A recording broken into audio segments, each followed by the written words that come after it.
سبق نمبر 4 نحو میر۔ تعریف و تنکیر کے اعتبار سے اسم کی اقسام۔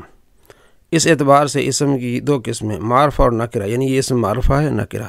معرفہ کسے کہتے ہیں، نکرہ کسے کہتے ہیں، یہ آپ کو معلوم ہو جائے گا۔ اسم معرفہ کی تعریف، وہ اسم جو کسی معین چیز کے لیے وضع کیا گیا، اس کی 7 قسمیں، یعنی اسم معرفہ کی تعریف یہ کہ وہ اسم جو کسی معین چیز کے لیے کیا گیا ہو، وضع کیا گیا ہو۔ اس کی 7 قسمیں، مضمرات جو ضمیر ہے، انا انت، علام جو نام ہے، زید عمر، یہ بھی اسم معرفہ ہے۔ اسماء اشارات جیسے ھذا ذالک، یہ بھی اسماء اشارات جو ہیں، یہ بھی معرفہ کی قسم میں سے ہیں۔ اسماء موصولہ الذی اللتی، یہ بھی معرفہ کی اقسام میں سے ہیں۔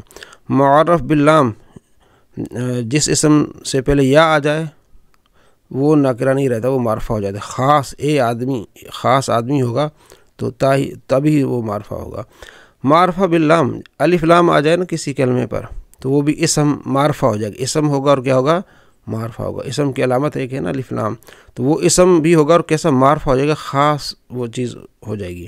7واں، وہ اسم جو ان میں سے کسی ایک کی طرف مضاف ہو، یعنی پہلے کی طرف مضاف ہو، ضمیر کی طرف ہو، زید کی طرف یعنی علام کی طرف ہو، اشارے کی طرف ہو، موصولہ کی طرف ہو، معرف بندا کی طرف ہو، یعنی جس کی طرف جو ہے وہ کوئی بھی اسم ان کی طرف مضاف ہوگا نا، وہ معرفہ ہو جائے گا۔